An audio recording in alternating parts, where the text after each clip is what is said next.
Hello guys, welcome back to our channel. Ayan, so guys, today's episode ay may gagawin tayong DIY pala sa ating Mirage. Ayan, so as you can see, nandito na yung casing ng kanyang radiator fan at yung motor. Ayan, so ito nga pala yung radiator fan na binili natin. Papakita ko sa inyo guys ha, sandali lang. Alright, so genuine yung binili natin sa mismong sa auto parts natin to siya binili. Ayan, so ito yung talagang most na common ni Mirage. Talagang nagsosurrender yung motor, yung fan motor ng Mirage. Siyempre kasi 10 years old na rin tong ating Mirage. So ito yung lumang fan. Ayan, papakita ko nyo guys. Tingnan nyo yung nangyari oh. Ayan, so ayan, so talagang na-damage yung fan. And ito yung kanyang fan motor. Ayan, dito. Ayan. So umaanda naman yung fan motor guys. Ang problema is hindi na consistent yung pag-ikot. So para siyang ano, yun yung nakasira nito sa kanyang fan. Actually guys is ito nasa 2,000 mahigit, na 2,200 na siguro. And yung fan motor naman is nasa mga 2,007, mga almost 5,000 din yung dalawang ito. Guys, ang mahal, grabe. So buti na lang ano, nakabili tayo ng tawag nito yung genuine na parts, no. And ayan, so meron na rin tayo ditong coolant. So ang ginawa natin is nag-flashing tayo sa ating coolant. At ito, yan yung fan motor guys. Ayan. Okay. So yung fan motor niya naman guys is Aisin na yung brand. So hindi siya yung mismong tawag nito yung Mitsubishi. So pero yung Aisin na brand guys is maganda na rin to. Alright, ayan. Ito usually yung ginagamit din sa mga yung sa transmission ba yun? Saan nga ba? Sa may makina guys, yung pressure plate, yung ganun, pag pinapalitan ng transmission nga, yung sa transmission nga tayo yun. Yung pressure plate, ganun na yung clutch, yung clutch plate, ganun ba? Yun ba yung tawag doon? Yung transmission, yung dinadaw yung transmission at pinapalitan lahat. Yun yung magandang brand niya. Ito yung Aisin. So maganda rin to guys. Hindi siya ganoon talaga kapareha ng sa original na Mitsubishi. Okay na rin yung quality nitong Aisin. Pero yung nabili nating fan is same talaga nito, Denso. Yan, Denso na original. Yan, so ipapakita ko sa inyo guys yung ating radiator. Alright guys, so ito yung ating makina, no. Bali na-open na natin. Ayan, so ito yung tinakpan ko. So ang ginawa ko nito guys is tinanggal ko yung buong radiator fan. So medyo mahirap siyang tanggalin. Hindi ko napapakita sa video guys kasi yung pagtanggal may mga clips naman tong siyang dapat mong tanggalin. Itong mga screws. Papakita ko na lang sa inyo guys yung pagkabit na lang. Yun na lang yung papakita ko sa inyo. Bago natin ikabit, so ang ginawa ko dito is nagka-radiator flashing ako. Ayan, so talagang tinanggal ko yung tubig andun sa ilalim yan, ito yan, so ito yung takip. Yan, so ito yung takip. Babalik na natin kasi tapos na ako nag-flashing. Babalik na natin yung takip. Yan, okay. So yan, skip pa natin. Okay. Alright, so higpitan natin ng konti.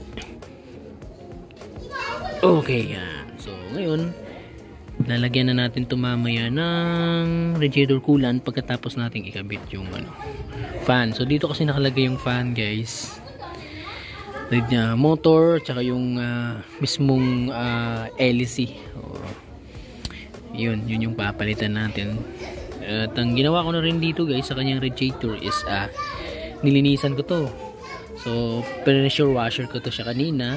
kaninang umaga. So hapon na ngayon guys. So tuyong-tuyo na rin to. And ayun, ito rin, pati na rin tong kanyang condenser. So para malinis at saka mas lumamig yung aircon natin. Yan. Ito eh, siyempre tinanggal na natin lahat eh.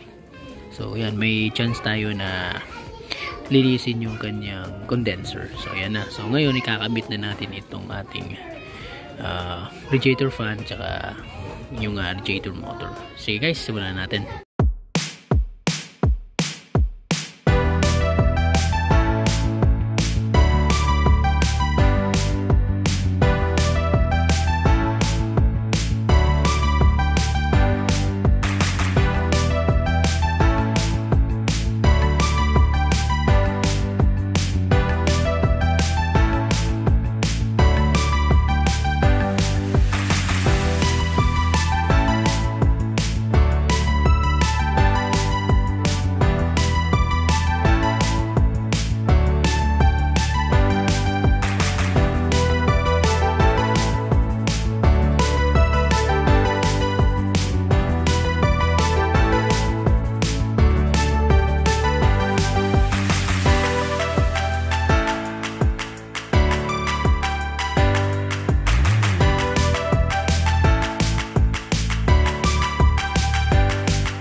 Alright guys, so ayan, nakakabit na natin yung radiator fan, yung buong housing niya, ayan.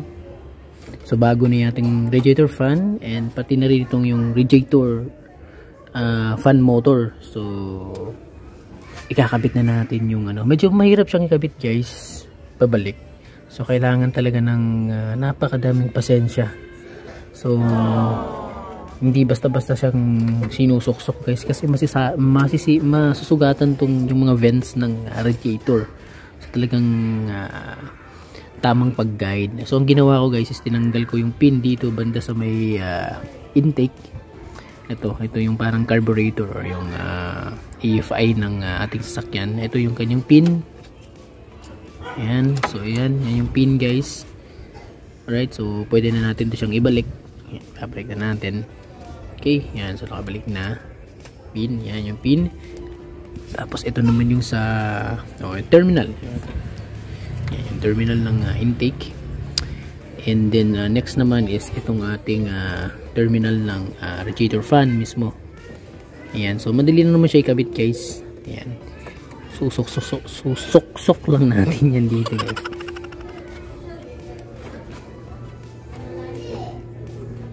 Medyo matigas kasi naka 100 lang tayo. Ayun, nag-click na. Ayan, and then meron ditong ano guys, ayan.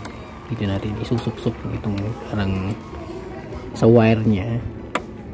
Ayan, so may clip kasi dito mismo wala lagyan ng wire. Bali walang screws or bolts dun sa ilalim guys. Pagkakabit nitong housing, meron siyang parang kabitanan dun sa ilalim. Ang screws lang niya guys or yung bolts ay dito lang sa taas. Isang bolt lang yan. Ito lang yung naglalak. Tapos dun sa kabila is clip lang. And then ang importante dito guys is itong yan. Ito yung parang meron siyang rubber dito. Yan. Kailangan yung i-shoot yun yung sa radiator kasi kailangan niya na yan, kailangan talaga mag-vibrate nito guys. Hindi pwede yung talagang naka-intact siya. Kailangan na niya na konting play kasi nga ma-vibrate yung makina. So kailangan meron siyang play kasi masisira yung fan motor guys kapag nagba-vibrate. So dapat firm yung kaya kailangan meron siyang konting play para makapag adjust itong fan motor para hindi masira. Yan, meron talaga siyang konting play guys. Ayan. That's very normal. Okay, and then dito naman sa gilid, ayan, mga clips lang na yan dito. Kakabit na lang. And ito itong radiator na hose, kakabit natin dito. Tsaka ito, papalitan natin ng bagong radiator cap. So meron tayong bagong radiator cap dito guys. Ayan.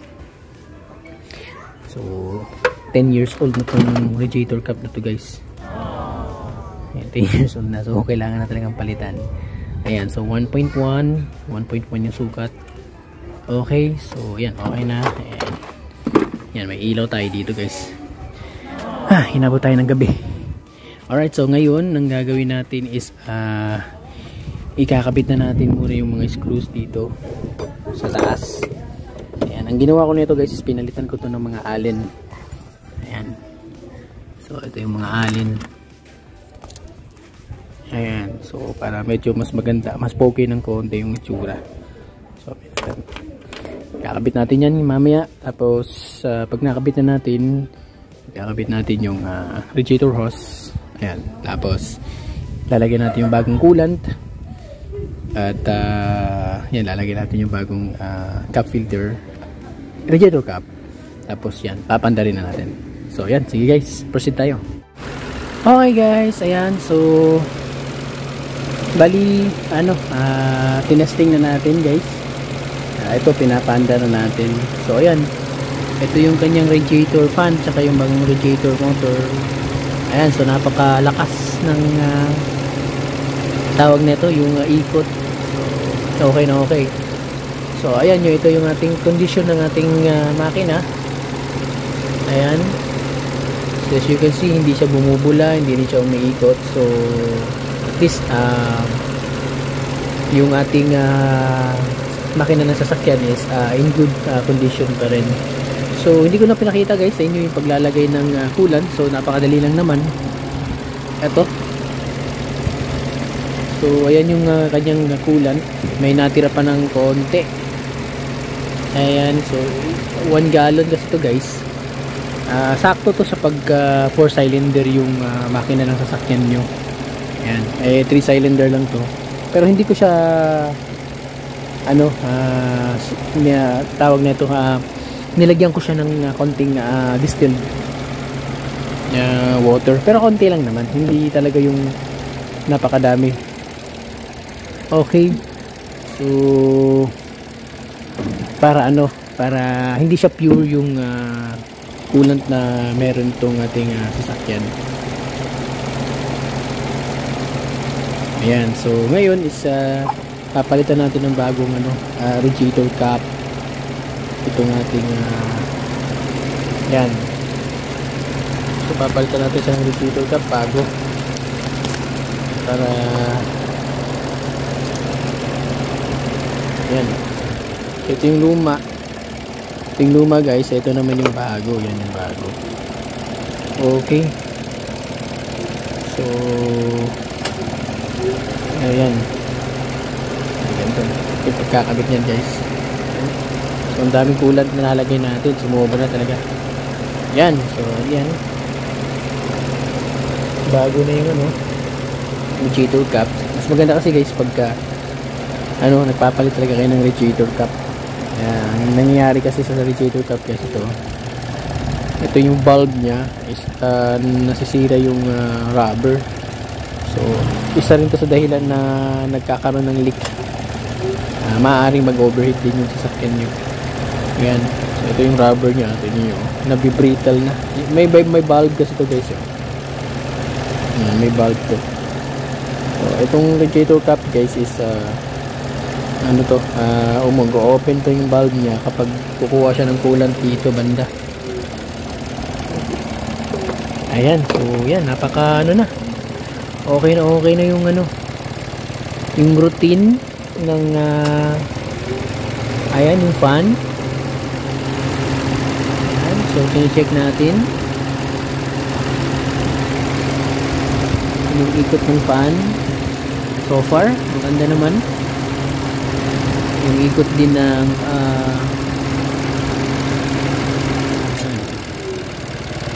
alright.